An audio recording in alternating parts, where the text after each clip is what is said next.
Hey, everybody. Welcome to another episode of Holy Smokes, Cigars, and Spirituality. This is, I believe, episode 8 of season 3. We're excited to be here for another riveting discussion. This time, the topic is the ethics of pornography. Ooh, so shout out to everybody who's with us from our Patreon community in the live virtual audience. Thank you so much for being here. We appreciate you and your support. And then also for those of you who listen consistently on the podcast platforms, thank you. And to our friends over at Fam Radio, thank you for listening today. Here at Holy Smoke, Cigars, and Spirituality, we create disruptive, faith-based content for the everyday person. And that is very important to us because, you know, when we have conversations about ethics and theology, a lot of times it's so lofty that everyday people just don't want to engage because the words are too big, so on and so forth.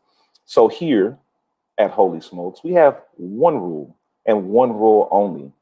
That one rule is that we respect each other's lived experiences. One more time.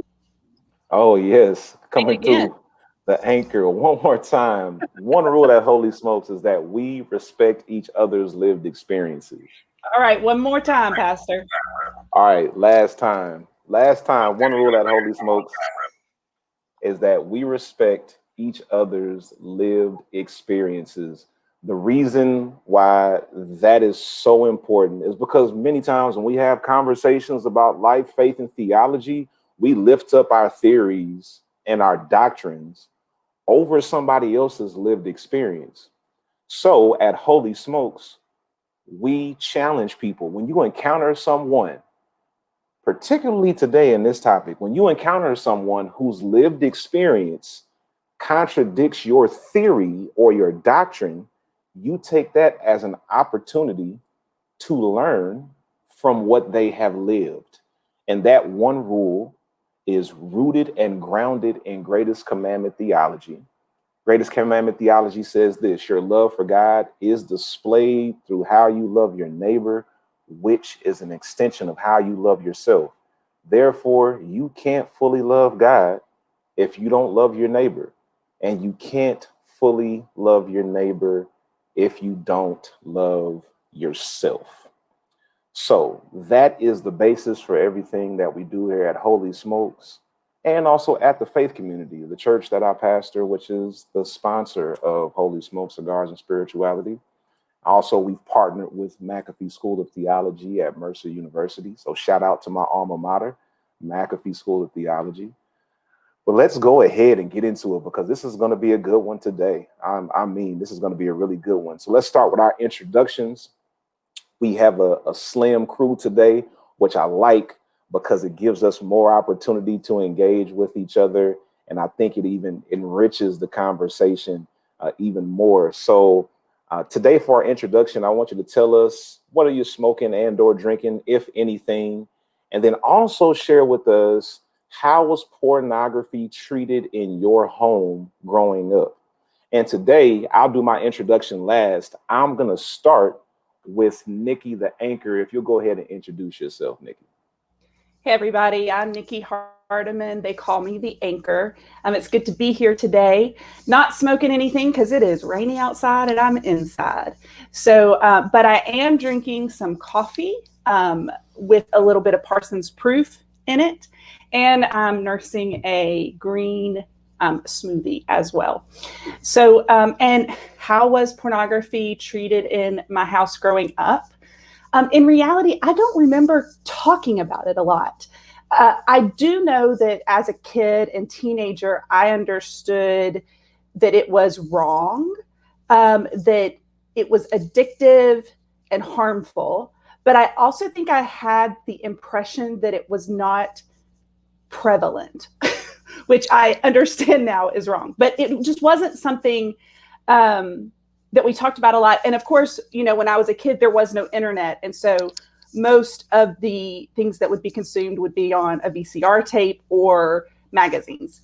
So I always knew that in my video store, there was a little back room, but I just never went there. So I understand now what that was. Yeah, exactly. As a kid, I didn't know, but now I know what that room was. Yep, and I got a story about something like that too. Let's go over. Let's go over to Grayson. Grayson, go ahead and introduce yourself, man. Hey y'all, it's me, Grayson, the pundit. Pronouns he, him, his. I am drinking some Sauvignon Blanc because this is a wine kind of conversation, and of course, I got my chocolates as well because it's that kind of day and that kind of talk. And of not smoking anything. And the relationship with porn relationship in my family I had with porn is very similar to Nikki's. It's not something we talked about, but it was something that was universally seen as wrong. There wasn't really much of a conversation to be had. It's just wrong. Don't do it. That would be true for straight porn, gay porn, whatever kind of porn the little Hester boys were trying to sneak around and consume. But yeah, I do remember one time we were in Las Vegas. I think I was eight or nine. It was like this big Midwest trip West trip that my family decided to take. We have family out there, so we stayed in Southern California, Laguna Niguel, Christian, if you're familiar with that. Yeah, I got some cousins there. And we went to Flagstaff, Arizona. It was really great. But we were in Las Vegas, and I remember just very vaguely my brother and my mom having this argument, because they argued a lot. They were the ones that butted heads. That he picked up some of those like stripper ads that you find all over the place in Las Vegas, or escorts, I can't remember, and kept them and brought them home with him. And that was a large argument that really set the tone for like, there is no tolerance for this, and we're not even going to talk about it except to punish. Oh yeah, that's that's heavy. I mean, you shouldn't have been in Vegas in the first place. Ain't nothing but sin in Vegas. So, well, we just, as is the law, we would just like go in the casinos, and if you're not 21, you have to keep moving. Like, you can't stand still. Gotcha. So I think that's how my parents justified it. Like, it's an experience. That sounded just like Pam Hester. When are we gonna have her on? We need to have her on. We do. Can I just tell a really quick story about Las Vegas? Real quick. Go ahead. Yeah. So my brother and my dad were riding the Manhattan roller coaster. I don't know if it's still there. This was, again, early 2000s. But my dad and brother did it. I was scared of roller coasters at the time. And they go down the hill and then go on one of the big loops. And my dad's wallet falls out of his pocket. But when they get to the bottom of the loop, the wallet falls back in their car. So the trajectory had to have been like upside down, wallet. The timing of I don't even know. Like, that's crazy. That's crazy. And then my brother repays the spirit for making that happen by keeping some stripper cards. But thanks God. Wow. But yeah, that's just a cool family story we like to share.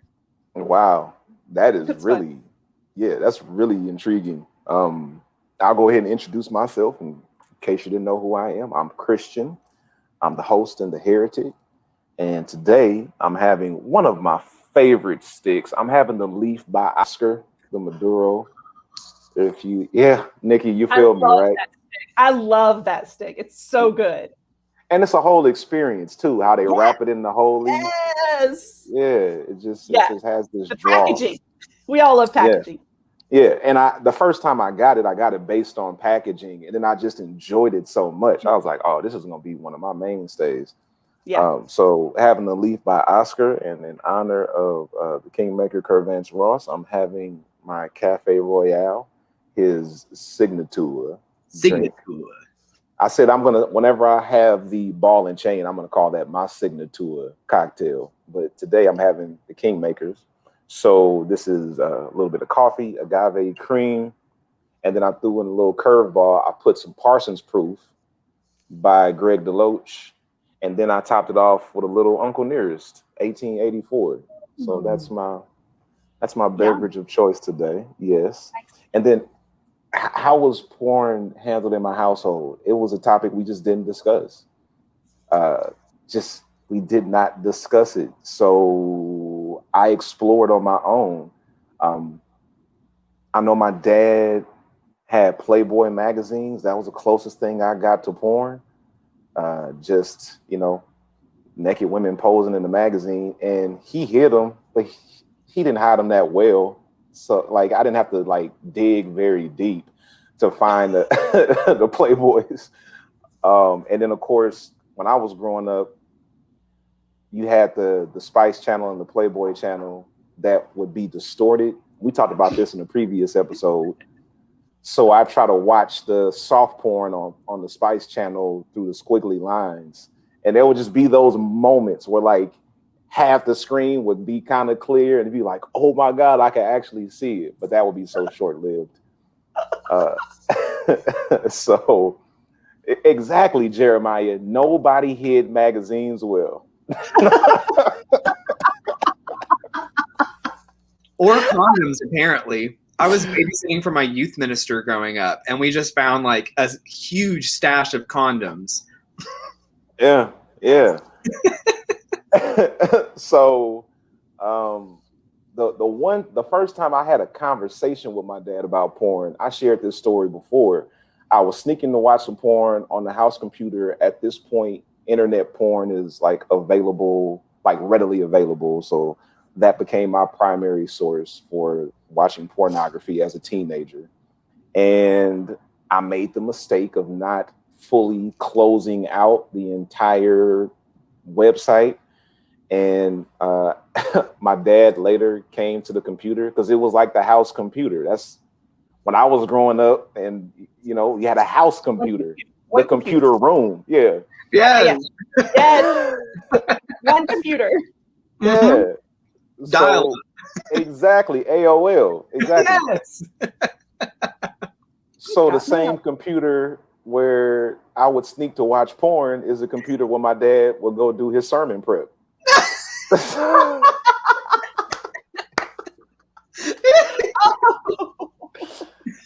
I feel like, I don't know if you guys are laughing with me or laughing at me. I don't. With you. With. Nah, I love it.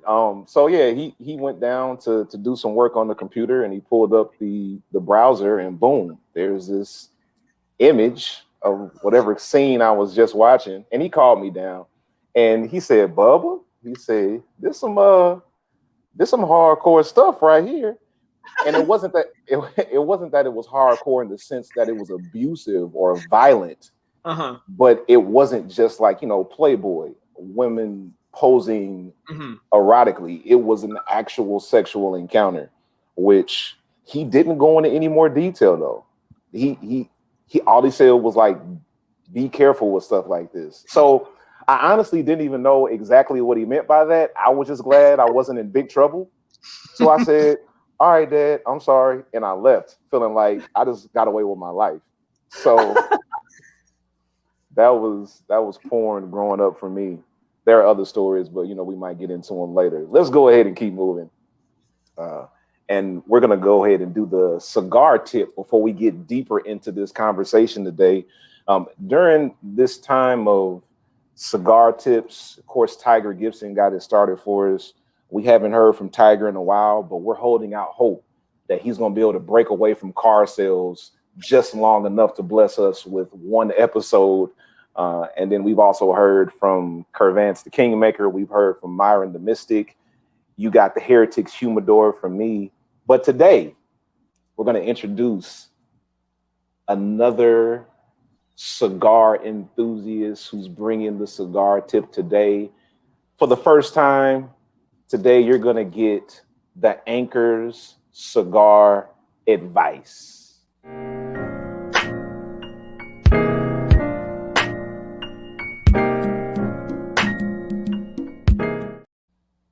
Hey, everybody. if you don't know, Holy Smokes was my introduction to cigars and cigar culture. And so I really was a newbie when it came to cigar smoking when I connected with this group. And it's been a really fun journey. The pandemic has slowed down my exploration a little bit because I can't go into places and enjoy as much as I would want.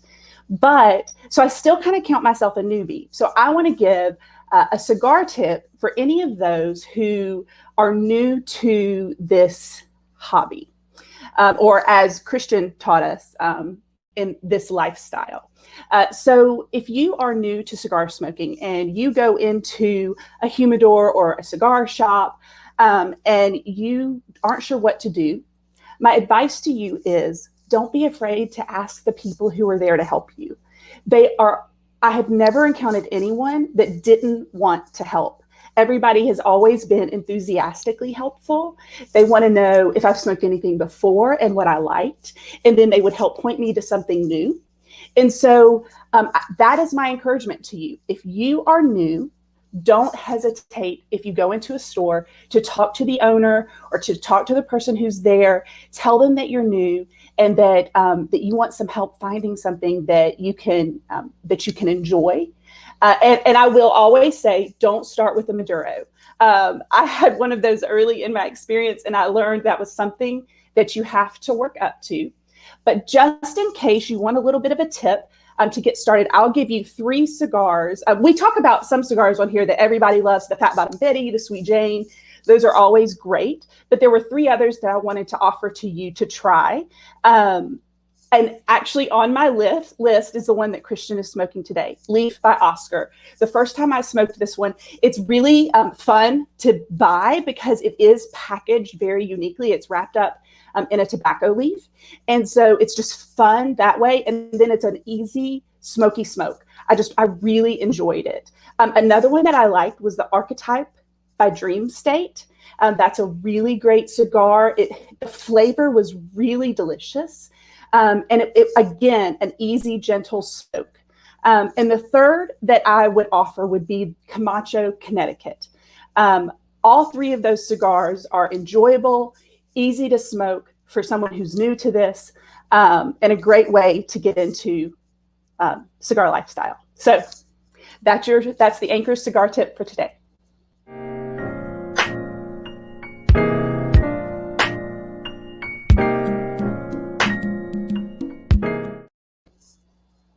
Everybody give it up for the Anchor. Thanks for the invitation. That was so good. Yes. Yes. We love our ladies around here. Like, the cigar scene is heavily dominated by men because the practice has been associated with men for so long.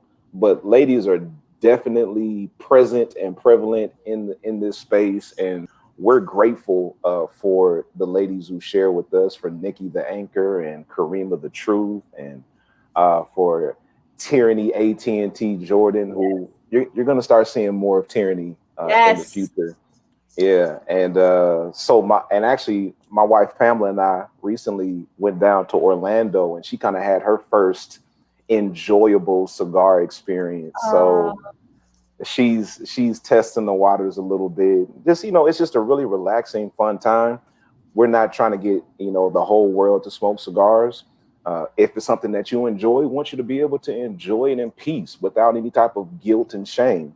Mm-hmm. And that kind of plays in to this conversation that we're having today about the ethics of pornography. The goal here is not for us to get everybody to start watching porn every day. Absolutely not. OnlyFans /TFCATL. Right. A TFC OnlyFans with nothing but homemade videos from members of the church. Jesus is my only fan. Come on now. No, we're not doing anything like that. Okay, that's not what we're doing. But this is a prevalent topic that I think we need to discuss, that the church generally just glosses over and just says don't do it. But that's not working because statistics suggest that 25% of all search engine searches are porn related. 1 in 4. 1 in 4. That's a lot. Yeah. Like, That's a lot. Think about how much you use your search engine. Wow. 1 in 4 are porn related. So I feel like nothing should be 1 in 4 in search engine searches. Right? Like, that's a lot. yeah. It's crazy. Stephen, would somebody please tell Stephen Thurston to leave the virtual watch party? His comments are disturbing. Churlish. Okay, let's go ahead. So by way of introduction today, this episode topic was actually the pundit's idea. So we're gonna have Grace and the pundit get us started here with a 5-minute history, so to say, on the history of pornography. So Grayson, go ahead, learn us something today. I'm gonna put a timer on so that I'm actually 5 minutes. So you're gonna hear it go off, and I'm gonna shut up at that point. So I am not in an academic sense a porn expert, but I was asked by Christian to just give a little background of porn, and I was like, I didn't really know much about it myself. So don't think I'm any kind of wizard at this. I looked it up on Wikipedia and YouTube, like any of us do. But it is really interesting to share. And also really appropriate for a cigar podcast where we also spend a lot of our time putting phallic things in our mouth. So,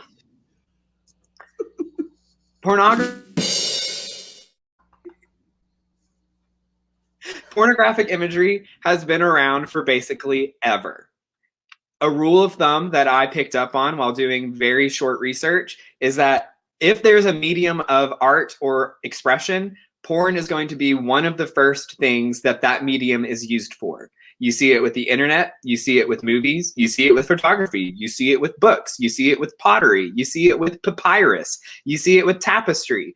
Any form of expression that humans can participate in is going to turn pornographic. It's not a statement on a certain generation. It's not a condemnation of any kind of medium. It's just what it is. It's almost like human beings were here first because of sex, and so sex is here first.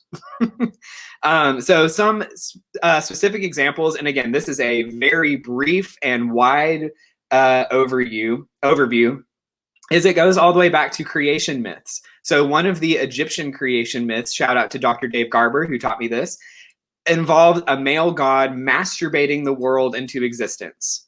And I cannot imagine that there weren't some people who got their jollies from that story, moistened their Nile Delta, if you will, from that story. Next, we have in Mesopotamia, Assyria, and Egypt, pieces of pornographic artwork, including altar depictions, so like sex on altars, kinky, 12 erotic vignettes, kind of like the 12 Days of Christmas, in what is called the Turin Erotic Papyrus, which was found at 1292 BC, not to be confused with BBC. And so it is very unlikely that the authors of both Old and New Testament would not have been exposed to this or exposed by this, because so often what goes on in the ancient Near East culture and the Roman Greco-Roman culture around the biblical times, that culture filters into the culture we receive via the Bible. And then we see this in creation myths, artwork, literary methods of writing the Bible. So porn was definitely part of that cultural exchange as well. So the first, this is fast forwarding a ways, the first English prose pornography, so smut novel, 50 Shades of Grey, if you will, was called Fanny Hill. And as we know, Fanny in British means vagina. So Vagina Hill was published in 1748. But what's really interesting to know about both that and the Egyptian papyrus was that both of them were deemed suitable only for consumption by the upper classes, because the lower classes would not have been able to handle the content and would have been corrupted by it. So since the beginning, there has been a class conversation in porn, and as is often the case, the upper classes dictate the morality that then they judge the lower classes by. So that's something to keep in mind. In the 1860s, when Pompeii was excavated after that huge volcanic orgasm destroyed the city, Victorians who considered themselves intellectual heirs to the Roman legacy were scandalized to find that there were penises and other images just scattered throughout the entire city. So that was a scandal. The first law criminalizing pornography was found in 1857 in England, the English Obscene Publications Act. And in the Americas, it was, the USA, it was 1873 with the Comstock Act, which sounds like a sex act. Comstock, I don't know, sounds like a sex act. The first film that was pornographic was a French film, to no one's surprise, made in 1896 called Les Couchers de la Mariée, or The Bride's Sunset, which featured a very scandalous striptease. And then, 5 minutes. Nope, I'm going to keep going because there's too good stuff. 2 more minutes. So then the first country to decriminalize pornography and to make censorship illegal was Denmark. And they did so in what year? 1969. And then in 1969, Andy Warhol made the movie Blue Movie, which was the first sexually explicit movie to reach wide mainstream consumption, which was then followed by The Last Tango in Paris, which ushered in the golden age of pornography in the USA from 1969, wink, to 1984. And then you have the internet, of course, which has increased consumption of porn, but certainly not invented it. And then I do have to say, for gay porn, that has been around forever. Greek antiquity, it was illegal based on sodomy laws until 2003 nationally in the US, when the Supreme Court case Lawrence versus Texas made sodomy laws illegal. So only for 18 years has there been a national, hey, this is okay, on gay porn. And then the earliest known film to depict hardcore gay activity was the 1920, you guessed it, French film Les Ménages Modernes de Madame Butterfly, or The Surprise of a Night, authored by an anonymous person named Oscar Wilde without the E.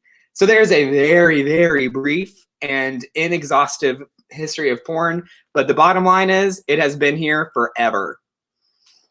Yes, thank you very much for sharing that. We learned a lot today because I wasn't aware of how prevalent pornographic images were in, ancient civilizations, but clearly, like, we see it throughout. One more thing. We also see it in cave drawings. We see it even before like recorded history. Right. Get images of people on caves. Yeah, absolutely. Absolutely. So I actually want to point out what's going on right now with the live virtual audience, because the chat is blowing up. Stephen Thurston said if the Bible came with pictures in its original construct, it would have been the largest porn magazine. When you think about it, if you think about some of the stories in the Bible, especially what we've been unpacking this season, yes, if we depicted everything, it would go into all types of pornography. Nikki, you want to say something? Oh, I was going to say, when my daughter first learned to read, it was also the time she got her first Bible. And she said, I'm going to read it from the beginning. And I said, no. No, it's not all G-rated. We're going to start with Luke or Mark. Luke or Mark. Start there. Right. If you want to read, start Luke or Mark. Right. Because if she starts in Matthew, we got to have this conversation about this virgin birth narrative. Like, mommy, why is that important? What does that mean? Right. What's a virgin? He wasn't married. That's all. Yeah, absolutely. Okay, so then you keep going. You have Karima the Truth, who's in the chat today. And she said when she joined church, she was told that the marriage bed is undefiled. And when she got married, she and her husband will watch porn together. And she asked, so is porn a part of the marriage bed? Like, great question. Like, what limitations are we going to put on people in their marital relationships? But then also, here's where I want to start, because the chat has been so lively. Let's go with what Josh asked. He said, I guess my question is whether porn adds to or takes away from our relationships with others. I'm going to ask that again. And Nikki, if you'll get us started, Josh's question is, does porn add to or take away from our relationships with others? I know it's a loaded question, but just... Ooh. Yeah, just go for it. Yeah, it's so loaded. And of course, I'm going to start with, it depends. I think if it's about you and yourself, well, then you're the only one who can answer that. If it's something that you're enjoying and consuming on your own, that's something that you have to deal with personally. And that's just about being honest with yourself. I think if anything becomes addictive, and that's something that we know can happen with porn, the nature of addiction is that it does harm relationships. So in that case, I think it could be. But if you're also if you're enjoying it with someone else, that becomes about consent. It becomes, can you have an honest conversation with your partner and talk about what's okay? And it's not just, can we watch porn together? It's, what kind of porn do we watch together? Because there may be different preferences for each partner. And so having an honest conversation about what kind of porn is enjoyed by both in the relationship, and how and when and how often you'll consume it is important. So I think it's definitely for me, it's an it depends conversation, and open, honest conversation and consent are the keys to keeping it from taking away from relationships. I totally agree. It's a depends. Like it depends from case to case. You can't make the assessment in one broad stroke for everyone. And I think this conversation, Nikki and Grayson, goes deeper than just porn itself. Because when you think porn, you also have to think masturbation and how we've stigmatized masturbation in our faith-based settings. And we don't encourage people to explore their own sexuality and explore their own bodies. So it just goes so deep. Sex as a topic is just so massive. And porn is the one that I think has the most guilt tied to it. Like, but you know, and the difference between shame and guilt is significant, right? Guilt is what you feel within yourself.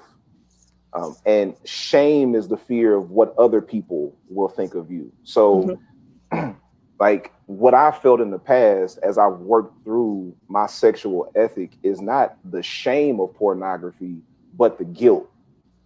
Like there was a time in my past where I would watch porn, and then immediately after I'd want to read my Bible as if that would like soothe the guilt that I felt. I couldn't even explain it. But not Song of Songs, other books in the Bible. Right. That's so interesting, because for me, whenever I have used porn, it's always been shame. Like I never felt guilty about it, and I can't tell you why I didn't feel guilty about it. But I was worried about what other people would think about me if they knew that I did. Like it was completely opposite for me. Yeah, I mean, it's different, right? It depends on who you are, right? For me, it was the guilt. For you, it was the shame. Right. And I think, you know, of course, there's gender differences. Like one thing I didn't say growing up was I thought porn was for guys and not girls. And it really wasn't until I was in college that I found out some of my girlfriends used porn. Right. And so that goes into what type of porn are you watching? Because so much of porn is rooted in male domination over women. It's rooted in the man's pleasure, not really concerned about the woman's pleasure in many issues of pornography.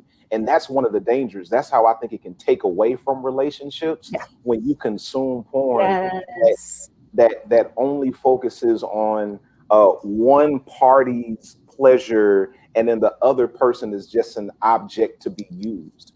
So if you have an appetite for porn that is exploitation based, abusive, violent, that is a problem. That is a problem that should be addressed. Like, one of the things that have really freaked me out, that I didn't recognize it when I was young, right? But as I became an adult, I get really freaked out by all of these promotions of, oh, she's 18-year-olds. And I'm like, what is it with men's infatuation with teenagers? Like, I didn't get excited about 18-year-olds except for between the ages of 8 and 22. Right. Like, why in my mid-30s would I be getting excited about 18-year-olds? I got nieces that are that old, right? That freaks me out. But because it's so prevalent in the porn industry, it says to me that a lot of people have an appetite for this, which means there is a problem that porn just exposes. The porn itself is only a symptom of the societal problem, because they wouldn't keep promoting this she's 18 type of stuff if there wasn't an appetite for it in society. So there's so much danger here, so it can take away from relationships. We've seen people who've also said it can add to relationships. Grayson, what are your thoughts, especially, your social location? Talk to us. Yeah. So my initial question to my initial response to Josh's question per se, is I think porn is a relationship with another person. Even it's not a mutual relationship, it's not an affectionate relationship, but I think in any artistic medium, or maybe not art, but just medium, we talk about, especially in like reader response criticism, where the reader responds to and makes meaning in that cross section between author intent and reader interpretation. We have that conversation a lot when it comes to all kinds of art. So I think it holds true for porn in the sense that you are relating to somebody else in that moment. And I think that then brings in the same questions, right? So are you relating to it in a way that is beneficial to you? Is it relating to them in a way where you are not supporting, first of all, child pornography? There is no ethics to that. That's wrong. I just feel like we need to say that, period, point blank. Yes, the TFC community, the faith community does not have any gray areas about child pornography. That is wrong. Just feel like to say that. Yes, thank you. Thank you for stating that. I second that motion.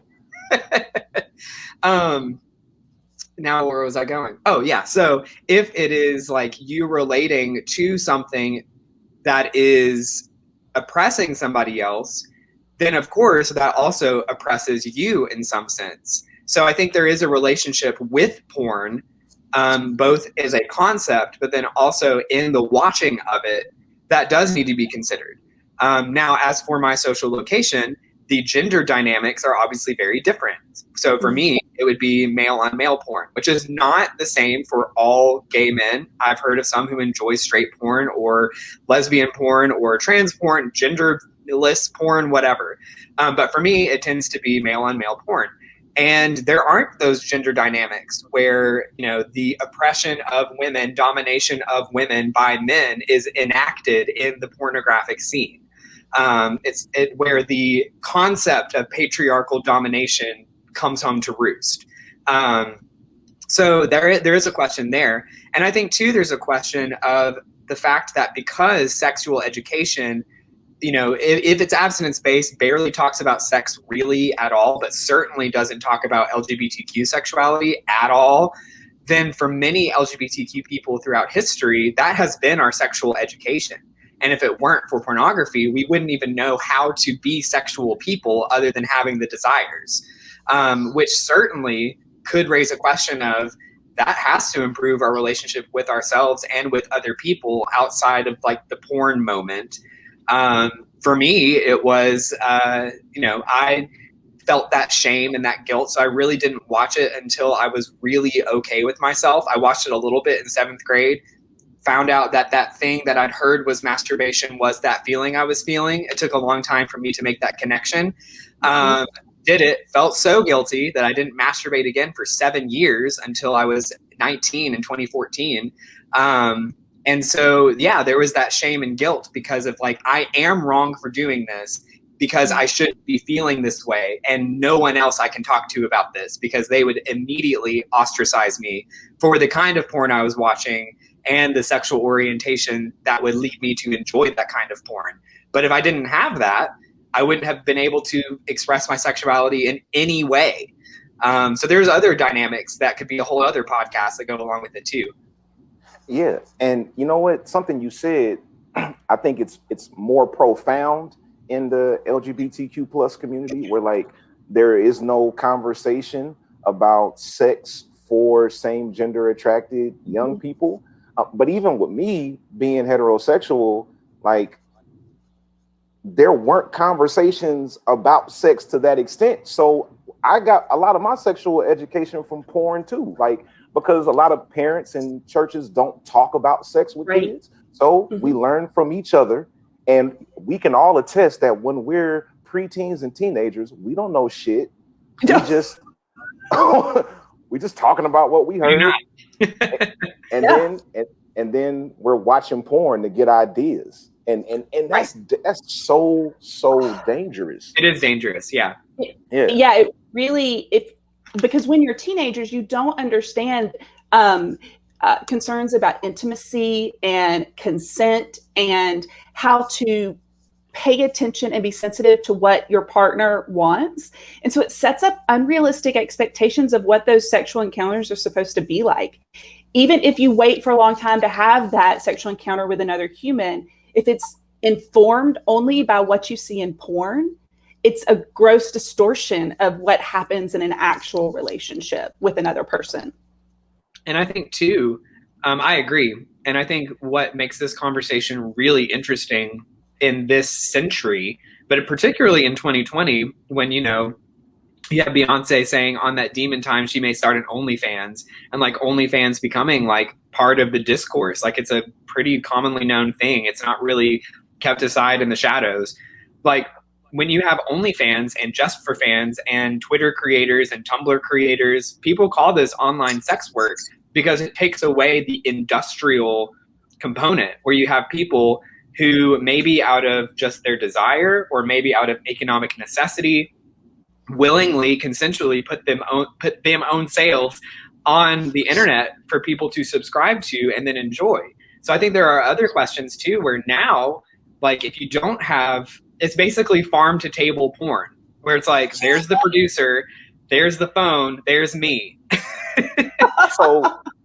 So that goes into something else. And, so actually next time we come together, we're going to talk about sex work and what the Bible says about that. But before we go further, we've had a shots fired moment in the chat that I think needs to be addressed, because I talked earlier about the guilt that I will feel watching porn. And Stephen Thurston, I said we were going to ban them, and I didn't do it fast enough. Stephen said, Christian, are you feeling guilty just when you watch or when you make porn as well? We need the shots fired right there.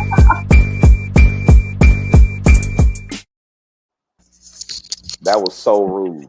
That was so rude. But it is a great pivot, because if we're going to put a blanket porn is bad, you should never engage in it type of statement, how does that tie into let's just go to the most conservative fundamental aspect of like churchdom, right? So sex is only to be enjoyed in a marriage between a man and a woman. And just for the sake of this conversation, we'll just say two adults, right? So if that's the ethic that we're going to use to shape this conversation, which it is not, but that is an ethic that a lot of people use to shape this conversation, well, then how do we apply that ethic to two people who are married, making homemade videos and enjoying those videos later on? So you're creating and consuming your own pornography. What do we do with that? Because that I've never felt guilty about. I've never felt guilty about doing stuff like that. So please, does anybody have anything you want to add to that particular component? Ooh. We got silence. Go ahead, Nikki. No, Well, it's actually, we don't do a lot of talking about our own personal stuff, but that's not something I have engaged in before. I'm always terrified I'm going to hit the wrong button on, right? And so the idea of how bad that could go keeps me from actually engaging in it at all. Yo, that share button is right there. I can be pretty absent-minded. And so I just don't trust myself with any kind of material like that.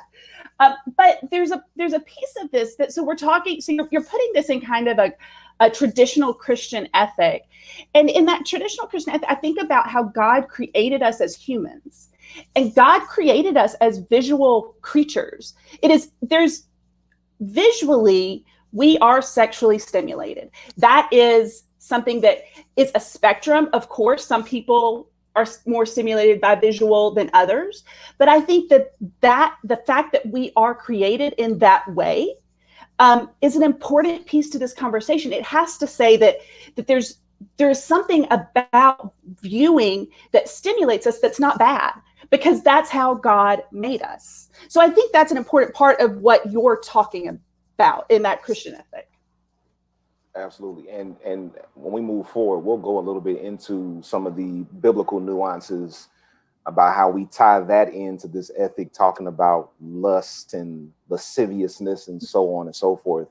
Grayson, do you have any thoughts about the whole making homemade pornography for your own consumption? Do you have any thoughts on that? The only thought I have is that lasciviousness, like, where's the dollar jar?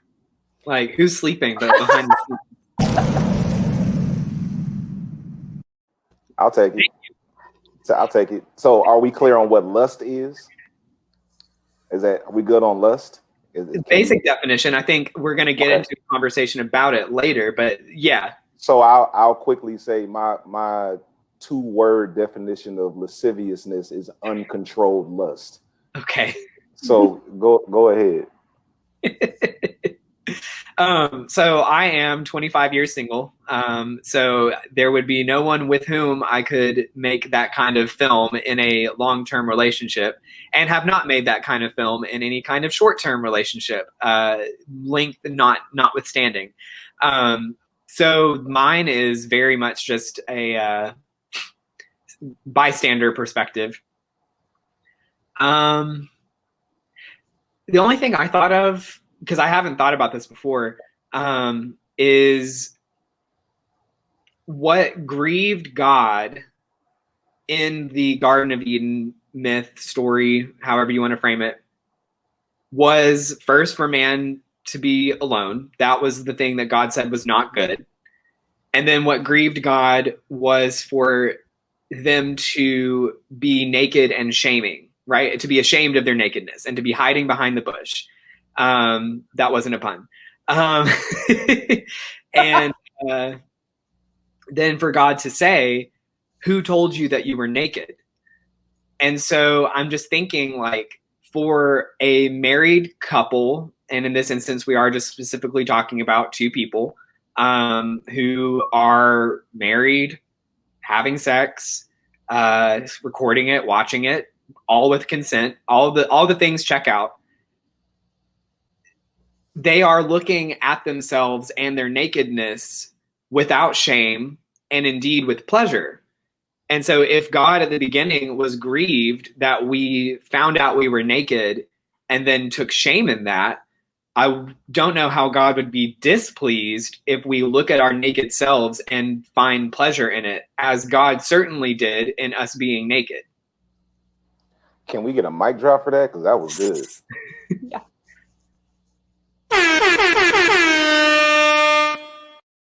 Yes, if we use the creation story as a standard, God intended for us to be naked and look upon our nakedness at all times. Yeah. And the other person's nakedness. Right. Yeah. And the minute we covered ourselves and hid our nakedness is when we ran into problems. And now we've taken that ethic, which was never really in God's will, if we're using the creation narrative as our standard, which church people love to do. Amen. right? We're not saying that is the ethic by which we should establish every rule, but church people love to do that. So I think that's a great point to bring up. And just going back, because Nikki said how you're nervous because you don't know if you would mess around and put it in the wrong, share it to the wrong place. Am I send it to the wrong group chat? Listen, am I the only person? Hidden albums. Okay, sorry. So hidden albums, right? I need to start utilizing that when necessary. Am I the only person who has you about to upload something to social media, but the last picture or video you took was something risque? Yes. And you pull up Instagram and it's like, oh, don't press that. Christian, you're gonna hate me for this. I probably shouldn't say this, but there have been times when I've pulled up to post on TFC, and I'm like, "Oh God!" Which is when then I started using hidden album features. So be lucky. Yes, back out. No, right. I need to do something with this video now. They'll know that it almost made it. Because if it makes it on the internet, it's always there. It doesn't matter how fast you get it down. It's always going to be there. And then suddenly the TFC OnlyFans is a thing. Right. Then we kind of have to start it. There's no choice. Yeah. We're for, and earlier Steve said in the comments that would be a good revenue stream for TFC. So maybe we're on to something. No, I'm playing. TFC, listen again. We are not here trying to encourage people to engage in pornography. That's not what we're trying to do. We're trying to deal with the shame surrounding it and really help people to just process what is your ethic around porn. So, we talked about the whole concept of, creating porn with another person. But then again, even when you create it by yourself, right? So Grayson said he hasn't been in a relationship with somebody else to create porn with them, but porn can be individual too. So if a person, records themselves doing something erotic, that's a creation of pornography, whether they put it out for the world to see or not. So there are so many components to this conversation. And really the point here is to let us all know it's not simply black or white. I've said it time and time again, that we as a people, when I say people, I mean humanity. It's not just the church, but across the board, we need to be delivered from the stronghold of binaries. And I'm going to say it again. We need to be delivered from the stronghold of binaries. Yes. Yes. But it's holding us hostage. Yeah. Because we've been told it has to be either this or this. Mm-hmm. It's either you condemn pornography across the board, or you're just a heathen Philistine that God doesn't love. There's nothing in between that. When one out of every 4 searches on the search engine is pornographic. I still can't get over that statistic. Can I share something else too? The porn industry globally makes more revenue than Microsoft, Apple, and Amazon combined. Yeah. Yes. I guess it could be a revenue stream. It absolutely could. By the way, don't Google revenue stream on Pornhub. I don't think you'll get results that you'll want.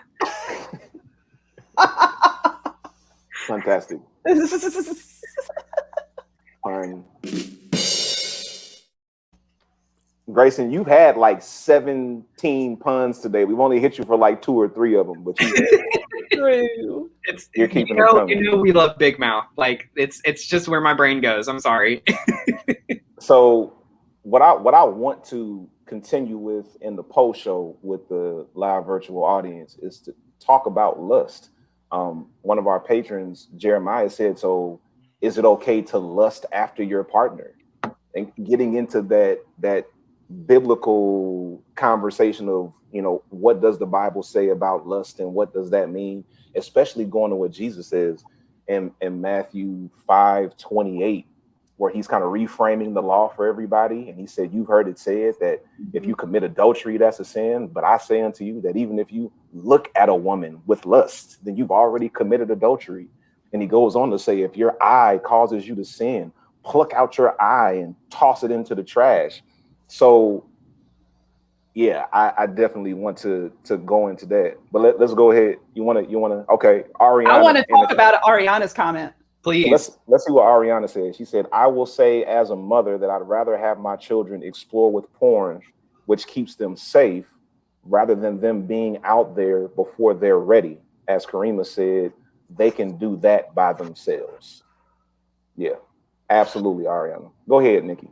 Well, that's a perspective I haven't thought of, and I like it, and I'm going to have to chew on that for a little while. I know that as I was thinking about preparing for this episode, I was thinking I have my son turns 10 on Monday. And so I'm very aware that we're going to be moving into some of these conversations in the next few years. And I have a curious little boy. I mean, he has been curious from day one. I have no doubt that when this part of his world gets opened up, he will be equally as curious.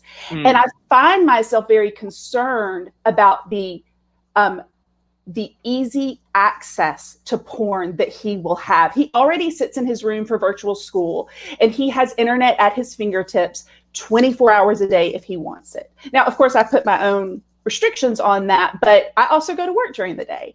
And so I do have concerns about if the ready accessibility of that and what that can do to a young mind. And so I find myself in tension a little bit with what Ariana said, because I think that she has a very good point that exploration in that way for both boys and girl teenagers can be very good. But I also know that because their brains don't know how to always stop themselves from something that feels good, that it can become something that is all encompassing and can be addictive and harmful. And so I think that's an important conversation to have, and a balancing act that has to be found. Sure. And I want to continue that conversation. We got to wrap up. So Grayson, I do want to come back to you once we wrap, because the two things I want to continue with the Patreon audience and the post show is this concept of how do you have this conversation with your children when having talks about sex, and then talking about the lust component. So is it okay to lust after your partner? Or like, how do we even define lust? Taking into consideration what scripture says and what Jesus says, and the different nuances tied to that, which are problematic for me in many ways. So we're going to continue that. So thank you to everybody who's been listening on the podcast platforms. If you want to continue in this conversation further, please go join us on Patreon, because the post show and the pre-show are always a lot of fun. So we'll be back. Holy Smokes After Hours. Yes, Holy Smokes After Hours. We'll be back next time. Our topic will be sex work. What does the Bible say about that? So join us next time for Holy Smokes, Cigars, and Spirituality, and we'll see you. Peace out.